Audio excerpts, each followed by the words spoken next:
Filho e do Espírito Santo. Amém.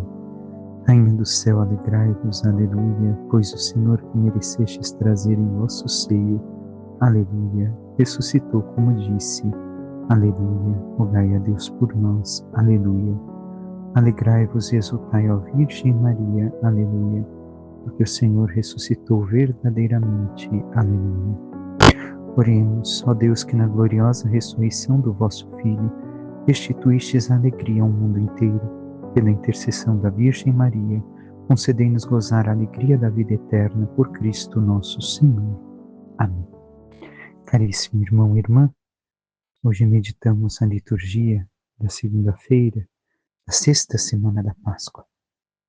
E o Evangelho de São João hoje nos diz: naquele tempo disse Jesus aos seus discípulos: quando vier o defensor, que eu vos mandarei da parte do Pai, o Espírito da verdade que procede do Pai, ele dará testemunho de mim. E vós também dareis testemunho, porque estáis comigo desde o começo. Eu vos disse estas coisas para que a vossa fé não seja abalada. Expulsar-vos-ão das sinagogas, e virá a hora em que aquele que vos matar julgará estar prestando culto a Deus. Agirão assim porque não conheceram o Pai, nem a mim. Eu vos digo isto, para que vos lembreis de que eu o disse quando chegar a hora. Palavra da salvação, glória a vós, Senhor. Jesus, mais uma vez, instruindo seus discípulos, deixando o seu testamento, lhes diz algo que em muitos aspectos também se refere a nós. Quando vier o defensor, que eu mandarei do Pai, o Espírito Santo, que ontem meditávamos a longo, também através da liturgia, ele dará testemunho, ele vai atestar quem é Jesus para nós. Por quê?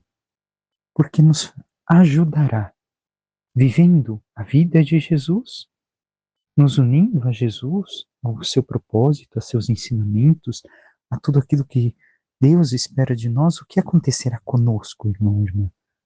Nós, por este Espírito novo, a ação do Espírito Santo em nós, teremos toda a certeza de que tudo aquilo que o Senhor ensinou é correto, é verdadeiro.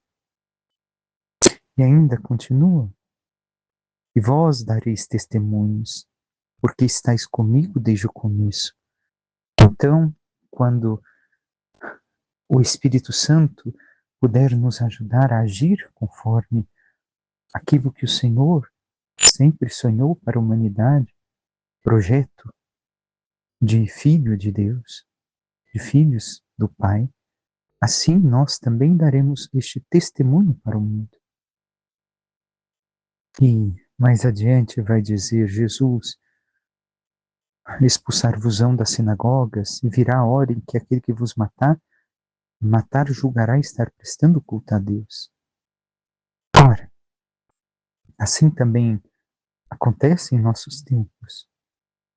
Não da sinagoga, mas se colocarmos a sinagoga da forma negativa do tempo de Jesus, do como as coisas ocorriam, também podemos ver assim tantos círculos sociais que dizem prestar culto a Deus, que dizem amar a Deus, que nos excluirão. Isso está presente em nossos tempos. Quantos fatos conhecemos ou já presenciamos ou ainda vivemos de estar em grupos que diziam ser católicos ou diziam servir a Deus, a igreja, porém, quando estas mesmas pessoas, e aqui não digo grupos da igreja, em círculos, às vezes de amizade, porém, estas mesmas pessoas, quando indagadas sobre algum erro que viviam, cometiam algum pecado que acontecia, eles mesmos nos expulsavam, nos excluíam. Então isso é contínuo? Isso não acabou no tempo dos apóstolos? Isso, em certos aspectos, continua até hoje. E ainda diz Jesus: quem vos matar julgará estar prestando culto a Deus. Aqui não é somente a morte física, mas esta morte, como já dissemos em outras ocasiões, onde somos considerados mortos, somos esquecidos, apagados, excluídos. Ora, irmão, irmã, ainda hoje acontece isso, porque nos consideram muito é, ultrapassados, com ideias medievais, com isso e com aquilo, mas está na palavra de Deus, está na vida do santo. Ah, mas não, espera. Se Deus ensinou assim, continua ensinando a igreja, os santos viveram assim, nós, nós também devemos de seguir. E as pessoas não querem mais isto. Às vezes, até mesmo no nosso meio, não querem mais considerar pecado como pecado, querem que o pecado seja aprovado, que as coisas estejam certas. Então, o que fazem? Nos matam, entre aspas, nos consideram como mortos, nos excluem, nos expulsam, para que não incomodemos. Porque Deus é um Deus de amor. Infelizmente, é o que mais usam hoje. Esquecem que também é um Deus misericordioso e justo. Justo. Então, tenhamos isso diante de nossos olhos. Estas dificuldades aparecerão e o Senhor já nos preparou. Mas Jesus disse: agirão assim porque não conheceram nem ao Pai nem a mim. Não tiveram intimidade comigo nem com o Pai. Viveram então de uma forma superficial e não de uma forma profunda. Devemos de nos manter firmes. E Jesus nos preparou para este momento, nos alertando. Não porque somos melhores, mas porque buscamos ser fiéis. E a fidelidade acarretará das situações em nossas vidas. Mas, irmão, irmã, temos agido desta forma, unidos a Cristo, e sido perseverantes diante das provações e dificuldades. O Salmo 149 nos diz: o Senhor ama seu povo de verdade. E esta é a realidade que ontem meditamos ao longo, o amor, onde Jesus se entregou na cruz por nós, deu a sua vida por amor pela nossa salvação. Este é o amor de Deus.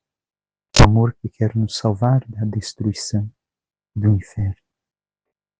Por fim, Atos dos Apóstolos nos diz: embarcamos em Troade e navegamos diretamente para a ilha de Samotrácia. No dia seguinte, ancoramos em Neápolis, de onde passamos para Filipos, que é uma das principais cidades da Macedônia e que tem direitos de colônia romana. Passamos alguns dias nesta cidade. No sábado, saímos além da porta da cidade para um lugar junto ao rio, onde nos parecia haver oração. Sentados, começamos a falar com as mulheres que estavam aí reunidas. Uma delas chamava-se Lídia. Era comerciante de púrpura, da cidade de Tiatira. Lídia acreditava em Deus e escutava com atenção. O Senhor abriu seu coração para que aceitasse as palavras de Paulo. Após ter sido batizada, assim como toda a sua família, ela convidou-nos: se vós me considerais uma fiel do Senhor, permanecei em minha casa. E forçou-nos a aceitar. Vemos aqui a conversão de Lídia e de toda a sua família. Ora, vemos que estavam rezando na beira do rio. Por quê? Porque era uma forma habitual de oração ao Deus de Israel, onde ali estavam presentes para fazer a sua oração matinal, recordando a presença e a graça do Senhor. E foi ali, naquele momento de oração, que o Senhor lhes enviou Paulo, e Paulo pôde anunciar verdadeiramente o Cristo, para que se convertessem ao Senhor e se salvassem. E assim o Senhor aproveitou aquele momento para realizar a sua obra em suas vidas. O que isso tem a dizer a nós? Que nós também devemos estar preparados na oração para acolher aquilo que o Senhor tem a nos dizer, porque muitas vezes é ali que Ele vai nos falar, através da oração, da intimidade com Ele.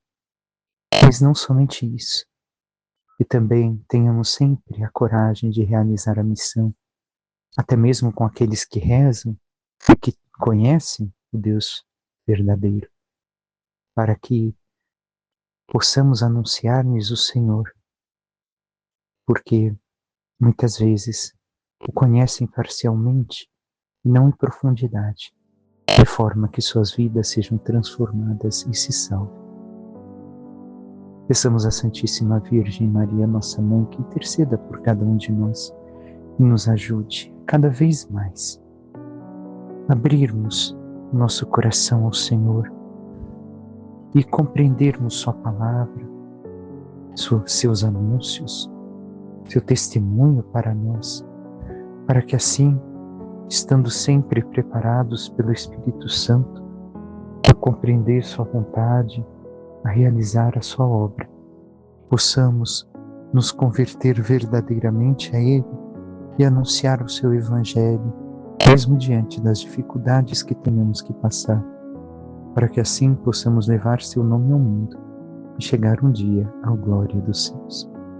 Louvado seja nosso Senhor Jesus Cristo, para que sempre seja louvado. Por intercessão da Santíssima Virgem Maria, de todos os santos e anjos de Deus, desça sobre vós, vossas famílias, vosso trabalho e tudo que vos pertence, a bênção do Deus Todo-Poderoso, que é Pai, Filho e Espírito Santo. Amém. Um santo e abençoado dia a todos.